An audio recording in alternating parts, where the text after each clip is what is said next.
ตกแล้วพี่น้องเลยเอ้ยบ้านnhỏ tàu ฮ้อนบ่ ไปตั้งใจ รายงานนั้นละ โอ้ โอเคมันดังท่ามเนาะ นึ่งเข้าเกือบหมดแล้วคนตกนักพี่น้องเลยมาเนี่ยกระสอบเพิ่นกระสอบยังได้รูมเข้ามาในมัดบัดเนี่ยนึ่งเข้าเพราะตอนแล้วเมียกำลังช่วยเข้าสีเฮ็ดกินอ้อมกบบ่เท่าเฮ็ดอะไรกินกบนี่ฮะแม่นบ้านเฮาเฮ็ดแบบนี้ละเด็กช่วยเข้าครอบครัวเล็กๆน้อยๆพี่น้องเลยเมื่อคืนนี่ไปก้านกับลูกชายได้กบบัวหลายพี่น้องเลยก็ได้กินการกบอยู่ทุ่งนาฝนตกเด้พี่น้องพักหญ้ากับปลูกกินเองพี่น้องเลยหัวที่ขอบที่ไทยเพราะว่าบ้านเฮาพิถีชีวิตต้นหมกหุ่งหมกห้อยเอามาแต่น้ำในตู้เสวย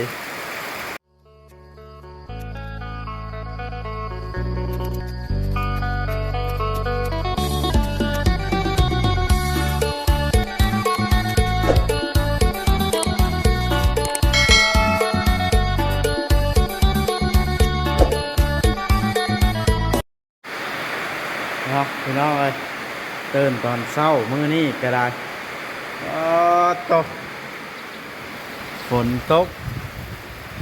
แห้งขนาดพี่น้องเลยหักก็ห้วยเล็กน้อย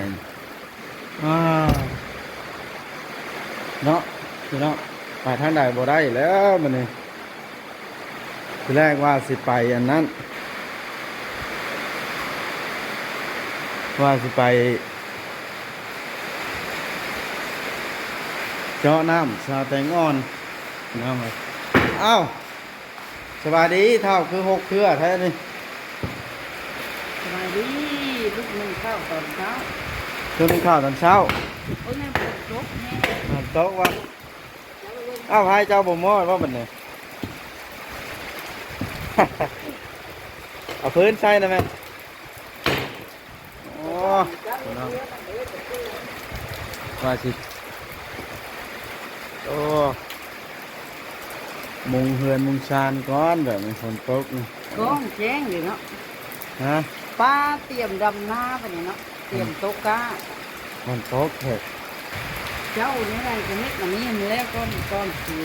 ดำหน้าโต๊ะก้า โอ้ใช้ชุกรถนะฝนตกห้ามเพิ่นนะฮะ เม็ดหลังข้างมันแล้ว ลูกยังบ่ตื่นพี่น้องเลยนั่นเด้พักกระดาษปลูกสวนหลังบ้านฝนตกก็บ่ได้ฮดบัดนี้อยู่สิไผเต็มก็มึงหงเอามาจะนำมาตู้เสวย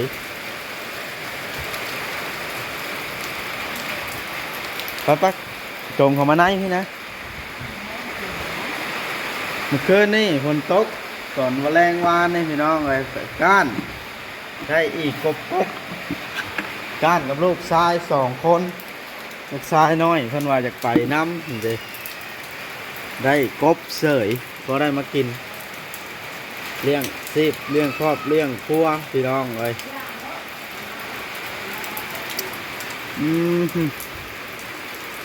เฮ็ดจังไดกินเนาะบัดนี้พี่น้องกบนี่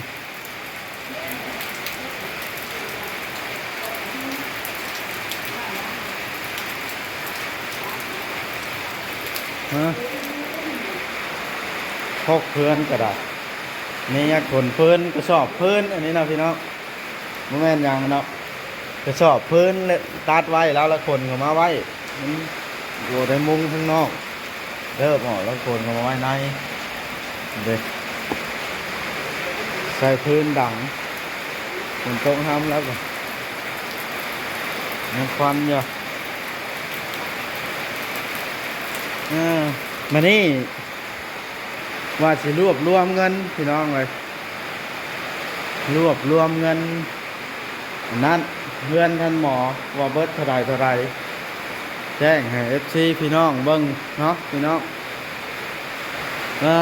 ก็พอดีว่าบ่บอสน่ะ เป็น FC คอมเมนต์พี่น้องเลยเห็น FC คอมเมนต์ว่ารวมเท่าใดก็ได้แล้วคนนั้นตัวเองฮู้ผู้เดียวเพิ่นว่าโอ้เขาก็รวมตัวที่เขาซื้อแล้วพี่น้องตัวที่เขาจดไว้แล้วเขาก็จดไว้ทุกขั้นทุกตอนอยู่เนาะเครื่องอุปกรณ์ทั้งซื้อกินซื้ออยู่แล้วแต่ว่าซื้อกินซื้ออยู่กับแม่เพิ่นออกให้เนาะในใส่เฮ็ดเทือนมันก็เขาก็บ่ได้ซื้อกินของหรูหราเพราะว่าอันนั้นเขาก็เดี๋ยวว่าเกรงใจเจ้าของเงินเพิ่นเพิ่นก็บ่ได้บอกให้ซื้อนี่กินดอกเพิ่นก็ว่าซื้ออาหารกินแน่เด้อแต่ว่าเฮาก็มือซื้อมือบ่แล้วเนาะขอขอบคุณกับใจแม่หลายๆแต่ว่าผู้ที่ย่านเฮาได้ย่านเฮามีพี่น้องเอ้ย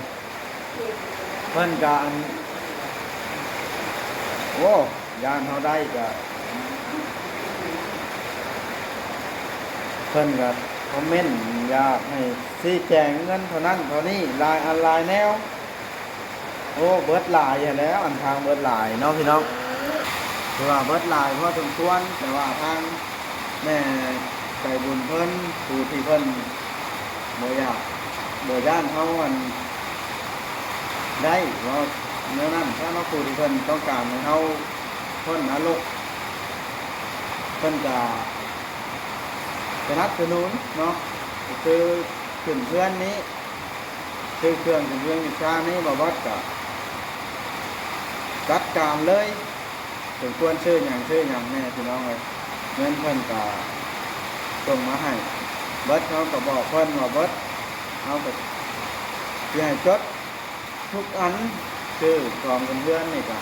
มันมายิ่งมาหน่อยหัวกระเทียม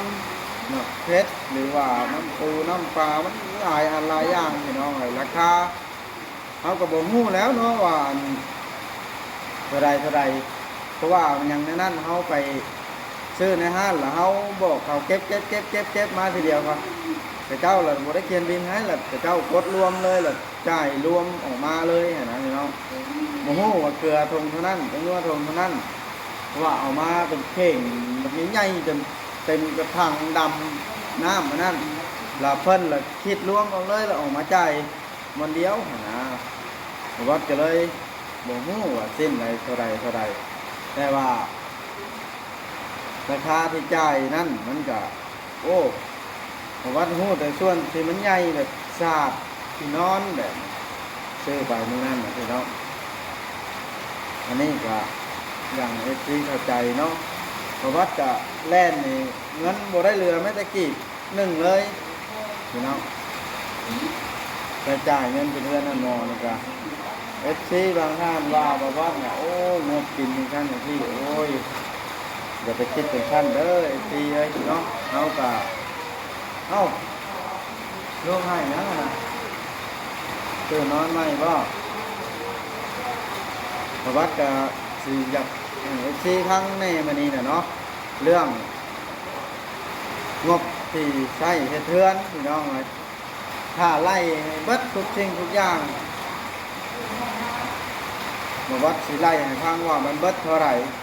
รวมทั้งซื้อกินซื้ออยู่ซะเนาะวัดสิไล่ให้ฟังเลยมาเนี่ยว่าเบิดเท่าไหร่แต่ว่าเรื่องเงินนั่นน่ะว่า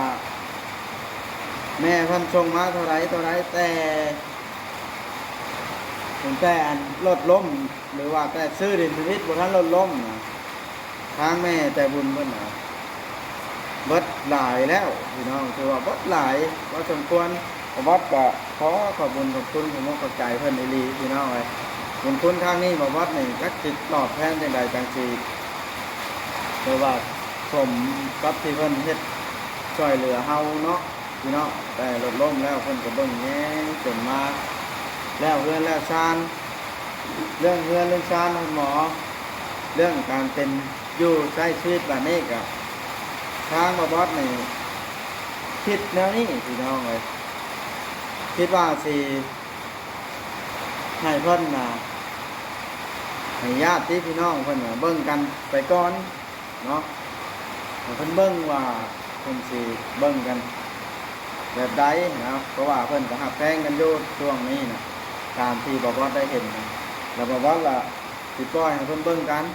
สิบ่รบกวนแม่ใหญ่ใจดีเพิ่นเนาะเพราะว่าเขาก็เกรงใจเพิ่นนะเนาะเพิ่นก็ช่วยเฮาทุกอย่างแล้วสิเพิ่นก็สิบ่ช่วยตัวเองแม่บ่นะญาติพี่น้องเพิ่นก็สิบ่ช่วยกันแม่บ่นะสิปล่อยให้แต่เพิ่นโจมเพิ่นย่อจนตลอดชีวิตคุณบ่เพิ่นก็ได้ย่อในช่วงวิกฤตจนว่ามาฮอดจุดนี้แล้วเพิ่นก็ได้เนาะแต่วัดก็สิบ่พอเพิ่นว่าช่วยท่านจังซี่ดอกแต่วัดสิปล่อยไปเบิ่งซะก่อนจนว่าชุดอหลีพี่น้องจนชุดแต่วัดจังสิแจ้งให้เพิ่นว่ามันนักนะพี่น้องบอกว่าจะได้คิดว่าจังไดล่ะเนาะเพราะว่าตามที่เห็นนี่เพิ่นยังหักแพงกันดีอยู่นะเดี๋ยวคือแต่ตอนแรกเพิ่นกับทำมองกับห้องให้บ่เรือไผได้ไปนอนเข้าวัดเข้าว่านะก็เลยยื่นมือเข้าซอยทางแม่จะดีกับวัดได้ร่วมมือกันจนมาฮอดได้เรือนได้ชามเท่ากับมือนี่โอเคพี่น้องเอ้ยแต่วัดก็สิได้ไปรวบรวมเงินแล้วจะจ่ายได้หน่อยสิแจ้งให้พี่ทราบเด้อมันเนาะไปใช้บ่ได้แล้วล่ะมันสิอยู่เฮือนพี่น้องเอ้ยถ้าฝนบ่เช้าเพราะว่าฝนตกลิ้นเมื่อคืนนี่ก็ตกแต่ว่านี่ก็ตกพี่น้องตกลามมามันตกงามหวานกาเด้เนาะพี่น้องใส่มาใส่ก็ลำบากได้ช่วงฝนตกพี่น้องเอ้ยแต่ว่าแต่สิได้พัดคลิปแล้วก็เตรียมรวมเงินให้เบิ่งเด้อพี่น้องโอเคพี่น้องเอ้ยสิได้จบคลิปลงแล้วทุกภาพประการใดก็ขอโทษขออภัยนะพี่น้องบอกว่าก็ยังไม่ได้ช่วยหน้าล้างตาอยู่ตื่นลูกมาก็ฝนตกก็เลยถ่ายคลิปให้พี่น้องเอฟซีได้เบิ่งว่าฝนตกอยู่บ้านเฮาพี่น้องเลยย่านเอฟซีน่ะแบบว่าถ้าเบิ่งคลิปว่าเป็นย่างคือบ่ลงคลิปไปอย่างทั้งที่บ่แม่นพี่น้องติดฝนนี่อันนี้อ้าวข้าวสุกแล้วบ่ชุดแล้วคนสินอเต่าเข้ามาให้กินยังไงย่อเอาไปไหนเพิ่นยังฮ้อนอยู่มอดกันบ่อันนั้นเฮ็ดได้กินในกบนี่เท่าฮะอ้อมกินเนาะนี่อ้อมกินลูกตื่นนอนใหม่บ่ตื่นนอนพี่น้องเอ้ยมีมุ้งลวงของน้ำเลยบาดนี่พี่น้องเอ้ยไปซอยแต่ผู้อื่นทางเฮาก็สิได้ซอยเรือตัวเองสักครั้งหนึ่งก่อนเอาตัวเองให้รอดก้อนบานเลยพี่น้องเลยเพราะว่าเฮือนชานก็ยังได้ผลห้ำโยเข้าห้องน้ำเหมือนยังได้เปียกโยเว้นไปคนละโอเคพี่น้องเลยสิได้จบคลิปลงคลิปหน้าจะพบพ่อกันไหมเนาะพี่น้องอย่างไรกาฝากพี่น้อง FC เป็นกำลังใจเบิ่งคลิปเบิ่งโฆษณาให้เด้อพี่น้องฝากกดไลค์กดแชร์นะวัดจะสู่ชีวิตเลี้ยงครอบครัวนี่แหละพี่น้องเลยที่ท่านใดที่ย่านบ่วัดได้ก็อย่าย่านคอยได้เถอะพี่น้องเลยคอยจะหาเช่ากินค่ำเลี้ยงครอบครัวให้ใหญ่ให้มีชีวิตอยู่ในโลกน้ำบ้านน้ำเมืองพี่น้องเลยบ่มีอย่างนอกจากนั้นนะพี่น้องเลยอยู่ดีมีแห้งเด้อFCเบิดทุกท่านเบิดทุกหม่องทุกบอลที่เข้ามาเบิ่งมาชมเนาะอย่างใดก็ขอให้ทุกท่านสุขกายสบายใจคลิปนี้ขอกล่าวคำว่าสบายดีเด้อ